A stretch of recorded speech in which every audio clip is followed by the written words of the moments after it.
America में birth right citizenship को लेकर जो बदलाव प्रपोज किया गया है उसने इंडियन फैमिलीज के लिए एक बड़ी अनसर्टेनिटी पैदा कर दी है।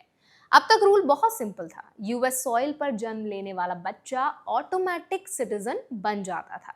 लेकिन अब ट्रंप एडमिनिस्ट्रेशन ये खुद कह रही है कि सिर्फ जन्म ही सिटीजनशिप का आधार नहीं होना चाहिए, और अगर पेरेंट्स यूएस सिटीजन या ग्रीन कार्ड होल्डर्स नहीं हैं तो बच्चे को सिटीजनशिप नहीं मिलेगी। आज इस वीडियो में हम समझेंगे इस प्रपोज्ड चेंज का मतलब क्या है और इंडियंस के लिए इसके 5 बड़े नुकसान क्या हो सकते हैं। तो चलिए फिर जल्दी से वीडियो को स्टार्ट कर देते हैं। हाय, मेरा नाम है वर्षा दुबे और आप मुझे देख रहे हैं एनबी टेक एड पर। सबसे पहले मेन कॉन्टेक्स्ट समझते हैं। यूएस सुप्रीम कोर्ट में इस पॉलिसी पर हियरिंग के दौरान सरकार की तरफ से कहा गया कि 14th अमेंडमेंट का मतलब यूनिवर्सल सिटीजनशिप नहीं है। उनका आर्गुमेंट है कि सिटीजनशिप के लिए एलिजियंस जरूरी है, यानी यूएस के प्रति सीधा और स्थायी जुड़ाव। सिर्फ यूएस में पैदा होना काफी नहीं है।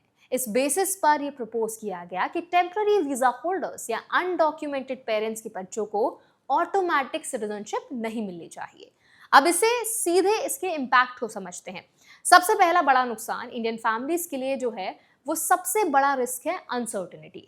अभी तक जो क्लियर रूल था वो बदलकर केस बाय केस इवैल्यूएशन में जा सकता है। जजेस ने भी यही सवाल उठाया कि न्यूबॉर्न का सिटीजनशिप स्टेटस कैसे डिसाइड होगा। हर बर्थ पर पेरेंटल वीजा स्टेटस वेरीफाई करना पड़ेगा। इससे प्रोसेस कॉम्प्लेक्स और अनप्रिडिक्टेबल हो सकता है। दूसरा बड़ा नुकसान लॉन्ग टर्म सेटलमेंट प्लानिंग पर असर।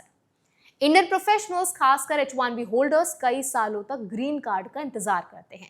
इस दौरान उनके बच्चे यूएस में जन्म लेते हैं और सिटीजनशिप के कारण उन्हें फ्यूचर सिक्योरिटी मिलती है। लेकिन अगर यही रूल बदलता है तो फैमिलीज के लिए यूएस में सेटल होने का पूरा प्लान अनसर्टेन हो सकता है, क्योंकि बच्चे को वही राइट्स नहीं मिलेंगे जो पहले मिलते थे।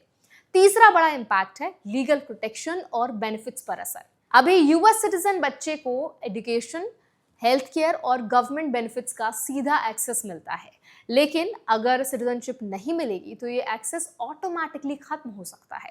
कोर्ट में ये भी कंसर्न उठाया गया कि पॉलिसी चेंज से बच्चों के एजुकेशन और एम्प्लॉयमेंट अपॉर्चुनिटीज पर असर पड़ेगा, यानी एक पूरी जनरेशन के राइट्स इंपैक्ट हो सकते हैं। चौथा नुकसान एग्जिस्टिंग लीगल प्रेसिडेंट को चैलेंज करना। 1898 के landmark case United States versus Wong Kim Ark में साफ कहा गया था कि यूएस में जन्म लेने वाला बच्चा सिटीजन होगा, चाहे पेरेंट्स का इमिग्रेशन स्टेटस कुछ भी हो। ये एक सेंचुरी से ज्यादा समय से एस्टेब्लिश्ड रूल है। लेकिन अगर ये इंटरप्रिटेशन बदलता है तो इंडियन समेत लाखों फैमिलीज के लिए लीगल अनसर्टेनिटी पैदा हो सकती है, क्योंकि पहले से चले आ रहे रूल्स अचानक बदल जाएंगे। पांचवा और सबसे प्रैक्टिकल नुकसान है डॉक्यूमेंटेशन और वेरिफिकेशन बर्डन। सरकार ने कहा है कि सिटीजनशिप डिसाइड करने के लिए ऑब्जेक्टिवली वेरिफिएबल इमिग्रेशन डेटा का इस्तेमाल होगा। इसका मतलब हर बर्थ पर पेरेंट्स का वीजा स्टेटस चेक होगा। इससे एडमिनिस्ट्रेटिव बर्डन बढ़ेगा और फैमिलीज को भी एक्स्ट्रा डॉक्यूमेंटेशन और वेरिफिकेशन प्रोसेस से गुजरना पड़ सकता है। डिले और कंफ्यूजन दोनों बढ़ सकते हैं।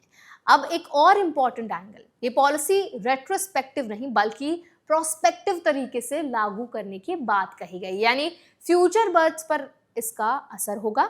लेकिन फिर भी इसका इम्पैक्ट बहुत बड़ा होगा, क्योंकि हर साल हजारों इंडियन फैमिलीज यूएस में बच्चों को जन्म देती हैं।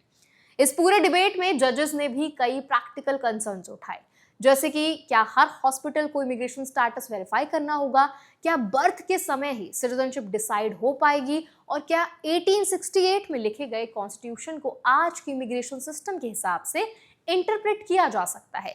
यानी लीगल लेवल पर भी ये मामला अभी भी पूरी तरह क्लियर नहीं है।